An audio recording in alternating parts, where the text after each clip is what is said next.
Hello everyone. कल हम BSc third year में पेपर थर्ड के अंतर्गत जो टॉपिक आपका डिस्कस कर रहे थे इलेक्ट्रोफोरेसिस। इसमें हमने कल के जनरल इंट्रोडक्शन, डायग्राम, इलेक्ट्रोफोरेसिस क्या होता है उसको डिस्कस किया था। आज हम आपका जो नया टॉपिक डिस्कस करने जा रहे हैं इस पे काफ़ी लॉन्ग क्वेश्चन पूछे जाते हैं। माइक्रोस्कोपी। माइक्रोस्कोप से तो वैसे आप लोग सभी परिचित हैं, ये माइक्रोस्कोप क्या होता है, लेकिन आज हम जो यहाँ पर बात करेंगे उसको डिटेल स्टडी करेंगे कि माइक्रोस्कोप क्या होते हैं, उनकी जो वर्किंग होती है, वर्किंग प्रोसेस क्या होती है, किस तरीके से वो वर्क करते हैं, उनको किसने सर्वप्रथम खोजा था, किस मेथड पर या किस प्रिंसिपल पर वो वर्क करते हैं, तो उसके बारे में हम डिस्कस करेंगे। तो शुरू करते हैं आज का आपका जो न्यू टॉपिक है माइक्रोस्कोपी। सबसे पहले हम इंट्रोडक्शन की बात करते हैं। प्राचीन समय में जब तक माइक्रोस्कोप या अदर मैग्नीफाइंग वस्तुओं की खोज नहीं हो गई थी, तब तक माइक्रो ऑर्गेनिज्म एंड बैक्टीरिया या अदर सेल्स जिनका डायामीटर 1.02 mm टू 1.0 माइक्रोन के बीच होता था, उनको देख पाना बहुत मुश्किल था। इसलिए माइक्रोबायोलॉजी के इवोल्यूशन के दौरान जो न्यू टेक्निक्स अपनाई गई उसमें सबसे महत्वपूर्ण माइक्रोस्कोपी है। एक अकेले अर्थात सिंगल लेंस की मैग्नीफाइंग क्षमता सीमित होती है, लेकिन टू और मोर लेंसेज से बनने वाले अधिक मैग्नीफाइंग क्षमता वाले एपरेटस को माइक्रोस्कोप कहते हैं। यानी ऐसी डिवाइस जिसमें दो या दो से अधिक लेंस जो कि मैग्नीफाइंग होते हैं उनका यूज कर जो डिवाइस बनाई जाती है या एपरेटस बनाया जाता है उसी को हम क्या कहते हैं माइक्रोस्कोप कहते हैं। माइक्रोस्कोप शब्द की उत्पत्ति दो वर्ड से मानी जाती है। ये माइक्रो यानी स्मॉल, स्कोप यानी टूल होता है, अर्थात स्मॉल वस्तुओं को यानी छोटी वस्तुओं को बड़ा करके देखने की कला को माइक्रोस्कोपी कहते हैं। 17वीं शताब्दी से पहले चूंकि मैग्नीफाइंग सिस्टम की कोई जानकारी नहीं थी, इसलिए माइक्रोब अदृश्य रहे, लेकिन पहली बार एस जेंस एंड जेरिक्स जेंस ने नामक साइंटिस्ट ने दो लेंसों को एक नली में डालकर पहला कंपाउंड माइक्रोस्कोप बनाया था, जिससे 10 गुना मैग्नीफिकेशन मिला था। रॉबर्ट सूप ने 1665 में पहला कंपाउंड माइक्रोस्कोप स्वयं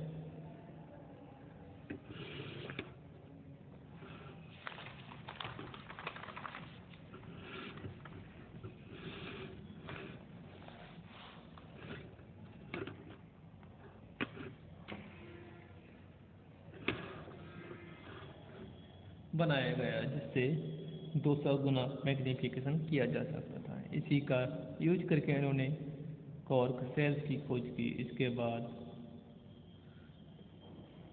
इन्होंने कांच को घिसकर अपने द्वारा बने गए लेंस से 270 गुना मैग्नीफिकेशन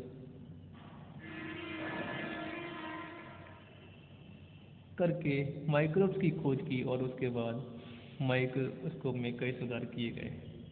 नंबर 1, लाइट को फोकस करने के लिए कंडेंसर का यूज, आईपीस तथा ऑब्जेक्ट लेंस में सुधार, कवर ग्लास का यूज जिससे स्लाइड पर वस्तुओं को समतल रखा जा सके। नेक्स्ट, रिजॉल्विंग पावर बढ़ाने हेतु ऑयल इमर्शन लेंस का यूज। आजकल विभिन्न प्रकार के माइक्रोस्कोप मार्केट में मिलने लगे हैं, अब बात करते हैं प्रिंसिपल ऑफ माइक्रोस्कोपी, यानी माइक्रोस्कोपी है किस प्रिंसिपल पर वर्क करता है, कौन से प्रिंसिपल के बेस पर ही अपना वर्क करता है। सभी माइक्रोस्कोप में एक ही समय सिद्धांत लागू होता है। ऑब्जेक्ट या वस्तु पर किसी न किसी प्रकार की एनर्जी को प्रोजेक्ट किया जाता है जो ऑब्जेक्ट से टकराकर एक इम्प्रेशन उत्पन्न करती है, जिसे फोटोग्राफिक प्लेट या टीवी के पर्दे पर लिया जा सकता है। इसे डायरेक्टली आइज के द्वारा भी देखा जा सकता है। अब बात करते हैं टाइप्स ऑफ माइक्रोस्कोप। माइक्रोस्कोप की निम्न टाइप होती हैं। आप लोगों ने भी अपने लैब में देखे होंगे, अपने कंपाउंड माइक्रोस्कोप को भी देखा है, डिसेक्टिंग माइक्रोस्कोप को भी देखा है। तो यहाँ पर जो हम बात करने जा रहे हैं लाइट माइक्रोस्कोप, इस कैटेगरी में निम्न को इंक्लूड करते हैं। Number 1, bright field compound microscope.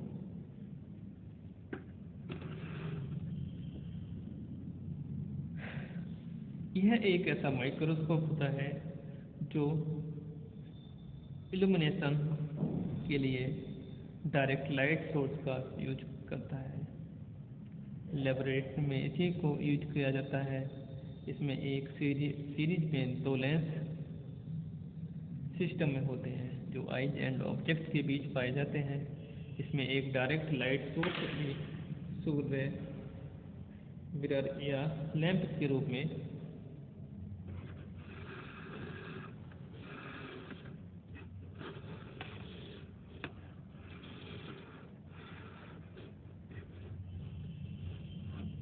होता है।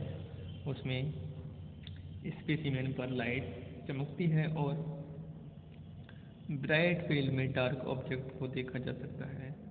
एक टिपिकल ब्राइट फील्ड माइक्रोस्कोप में 4 भाग होते हैं। Number 1, base. बेस का काम माइक्रोस्कोप को सपोर्ट तथा स्टेबिलिटी देना है। नेक्स्ट, स्टेज या प्लेटफॉर्म। ये फ्लैट होता है तथा इसका कार्य स्लाइड की पोजीशन में होल्ड करना होता है।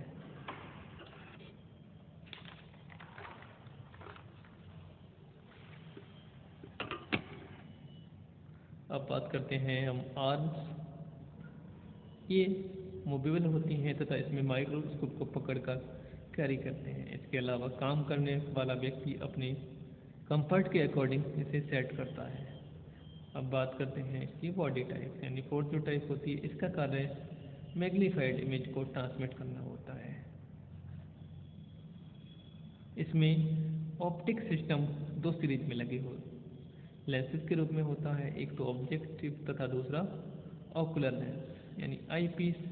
बॉडी ट्यूब के ऊपरी सिरे पर ऑकुलर लेंस लगा होता है जिसके द्वारा इमेज को देखा जा सकता है।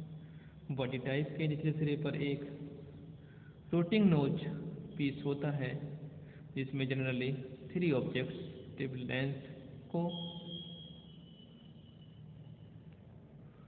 हेड होल्ड किया जाता है। इन्हीं के माध्यम से magnification power 10x, 20x, 40x या 100x तक की जा सकती है। सबसे ज़्यादा मैग्नीफिकेशन 10 गुणा 100 यानी 1000x होता है।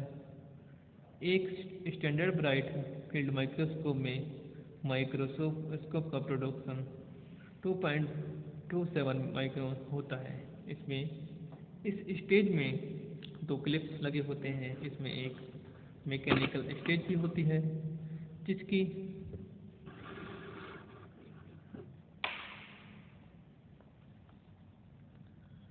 मूवमेंट एडजस्टमेंट नोब द्वारा होती है। यहीं पर साइड को होल्ड किया जाता है। स्टेज से लगा हुआ एक सब स्टेज होता है जिससे एक कंडेंसर, एक आई पीस, डायफ्राम तथा एक मिरर लगा होता है। इसकी कंडेंसर कई लेंस से बनता है जिनका कार्य लाइट को स्लाइड पर कंसंट्रेट करना होता है।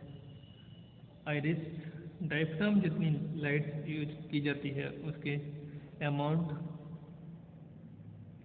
व एंगल को कंट्रोल करता है। मिरर का काम कंडेंसर द्वारा इल्यूमिनेशन सोर्स को रिफ्लेक्ट करना होता है। मिरर की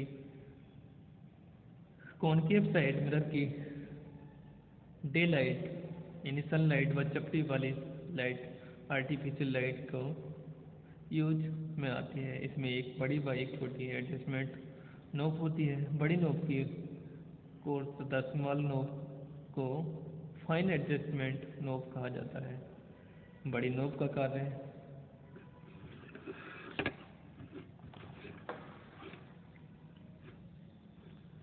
लो पावर ऑब्जेक्ट को फोकस करना होता है तथा छोटी नॉब का काम हाई पावर फोकसिंग के लिए उपयोग में लाना होता है। इस माइक्रोस्कोप से जो भी एरिया देखा जाता है उसे फील्ड ऑफ विजन कहा जाता है। ऐसे माइक्रोस्कोपों जिसमें केवल एक ऑकुलर पीस यानी लेंस का यूज होता है को मोनोकुलर व जिसमें दो ऑकुलर की लेंस का यूज होता है उन्हें बाइनोकुलर माइक्रोस्कोप कहते हैं। हमारे जो लैब में है वो मोनोकुलर माइक्रोस्कोप है। अब हम इसके स्ट्रक्चर की बात करते हैं। यहाँ पर आप इसका स्ट्रक्चर देख रहे हैं, ये आपका ऑकुलर लेंस है। यहाँ पर जो लेंस है वो सिंगल है। अगर यहाँ पर ये डबल लेंस होता तो बाइनोकुलर फॉर्म हो जाती। ये फिक्स ट्यूब होती है। इसका काम ऑब्जेक्ट से आने वाले लगभग 10 टाइम बढ़ाना होता है इमेज को।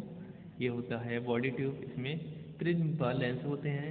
ये नोज पीस होता है। यहाँ पर जो लेंस लगे होते हैं 10 एक्सिस, 40 एक्सिस, 100 एक्सिस। ये आपका होता है स्टेज। यहाँ पर हम स्लाइड लगाते हैं, ये स्लाइड क्लिप होते हैं। यहाँ पर ये है आइरिस डायफ्राम। ये सब्सटेंस कंडेंसर होता है यहाँ पर जो नीचे की तरफ लगा होता है। ये इसका बेस होता है। ये इसको फुट होता है। ये मिरर हैंडल्स होता है जिसको हम होल्ड अप करते हैं। ये फाइन एडजस्टमेंट नॉब होती है। जो छोटी वाली नॉब होती है जो आपने देखा होगा लैब में फाइन एडजस्टमेंट होता है और ये कोर्स एडजस्टमेंट नॉब होता है। तो आज हमने बीएससी थर्ड ईयर में माइक्रोस्कोपी के अंतर्गत टाइप्स ऑफ माइक्रोस्कोप में लाइट माइक्रोस्कोप को डिस्कस किया। कल हम नेक्स्ट टॉपिक को डिस्कस करेंगे माइक्रोस्कोप के अंतर्गत ही। धन्यवाद।